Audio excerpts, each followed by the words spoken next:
It's called Rock Mobile. So we've got a new show here, uplifting interviews with total strangers. And Robbie just experienced the Rock Mobile phone, the new 3D phone that's coming out. What do you think? I think it's something I've never seen before. That's for darn sure. Yeah. I think it is. It's pretty cool. Yeah. It's very different for sure. So what's really cool is you're heading out of town for Seattle. I am. Correct. Cool place. And what's up in Seattle? So I have some college friends that are up there, but it's also the beginning of my road trip. Okay, we love uplifting road trips. Yep. What's the road trip about? And tell us about it.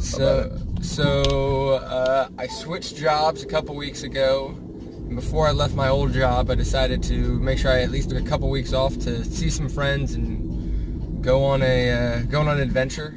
So I'm flying to Seattle, and I'm driving to Vancouver. And then I go down. I go from Vancouver down to Tijuana, and I'm staying with friends and family all the way down. So I'll hit Seattle, Portland, Eugene, San Francisco, Big Sur, LA, Venice, or this area, which is where I'm from, and down to San Diego, and then hit Tijuana. That's fantastic. So, you said you're renting a car? Yep, renting a car up in Seattle. What kind? Not sure. Whatever Enterprise gives me. Okay. So.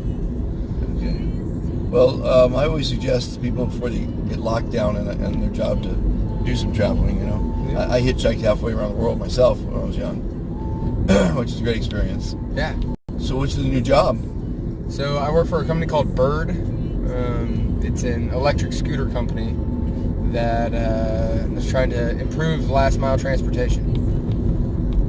Yeah, I dig Bird. I'm a birder. Nice. That's what I like to hear. When I go down the street, I'm going, "Bird's the word." Bird's, You know?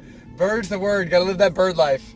I don't know if I made that line up or not, but I always yell to people, "Bird's the word." Yep. But I was thinking about Bird the other day, and I know you guys pick them up and you charge them up and you pay people to do that. Yep. But I think we should do is, as a suggestion, is have a battery pack that just snaps in and snaps out. You don't have to pick it up at all. You just drive around with all these loaded batteries. Yeah. Pick up the old one, snap it in, and have it release. That only you guys can do somehow. Yeah. That's going to save you a lot of money. I think that definitely help us save in some of the turnaround costs, but that's something I'm gonna let our engineers figure out. Well, you got to suggest it to them first. Yeah, If absolutely. they hadn't thought of it, because I know they pick them up at night, put them in a big truck, and at that point you only need a car like this with batteries. So actually we have it's a gig economy similar to Uber or Lyft or anything else where it's not an employee that is picking up the the scooters and charging them. No, I understand that. Yeah. So But it's still a lot more work, to pick it up and then drop it off someplace. Yeah. Where Yeah. you can just leave it in the spot by just swapping out a battery. yeah. Like you would do with a drill. Yeah. You got remote control. You can just swap out a battery real quick and Yeah. make the thing.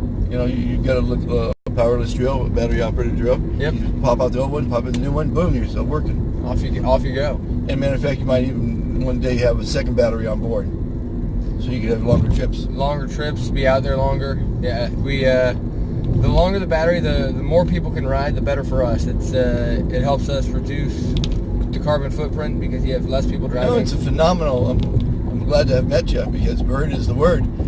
You guys put one in Ojai, California.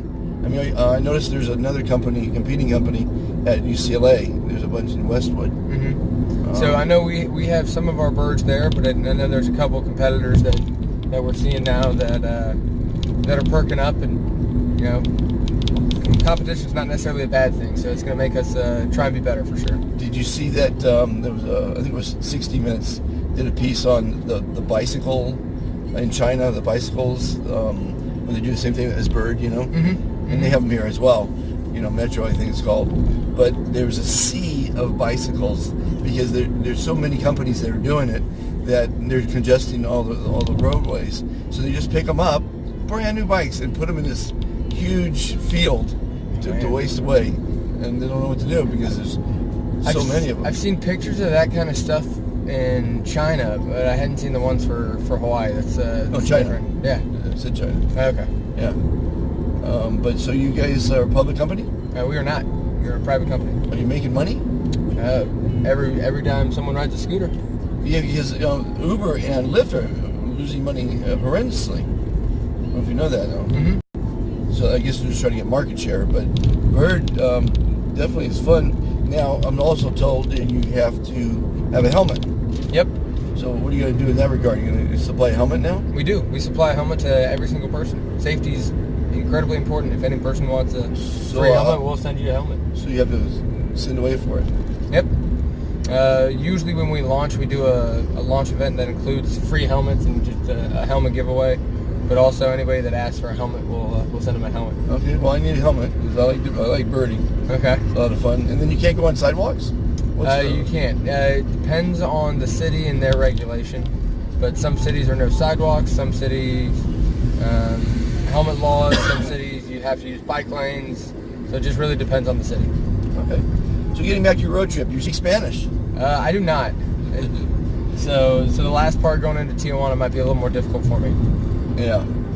I love the Tijuana tacos. Yeah, that's what I hear. I hear the plan is to park just on the U.S. side of the border and then walk across and then get a couple taco joints and a couple things down Tijuana. So I went down there for some dentistry work. Interesting. And one time I forgot my passport.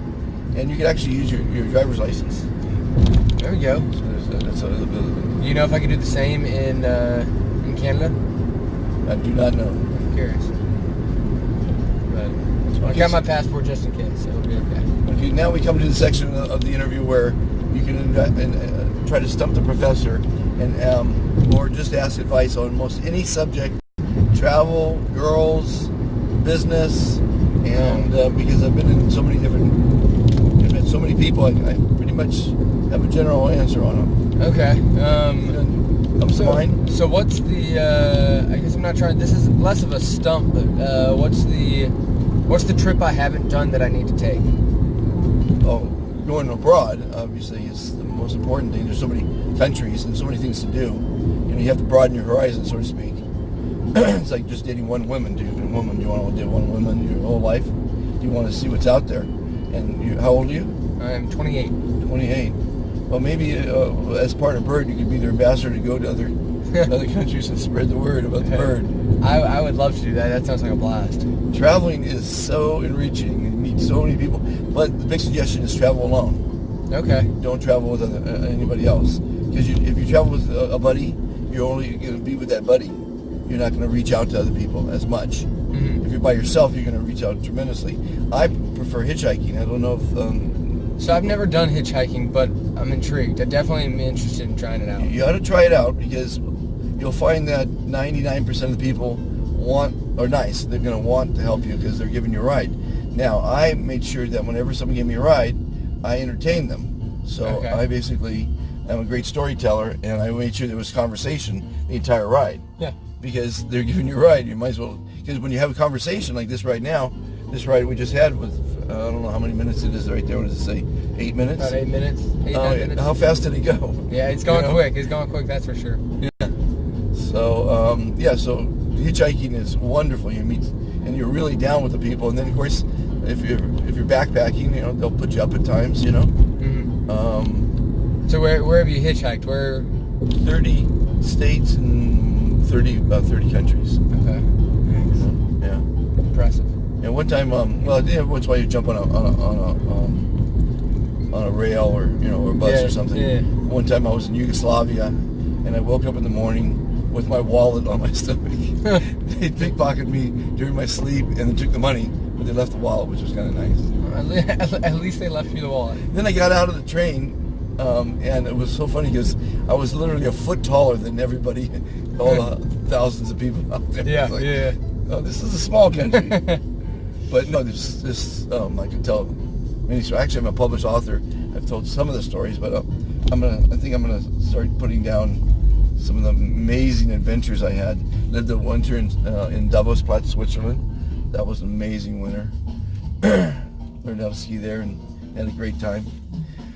Nice. Well, we come to the end of our journey, Robbie. Knock 'em dead in Tijuana, and we'll see stay how in touch. We'll see how the trip goes. Exactly. Hopefully it all goes well. Drop us a line. Yeah.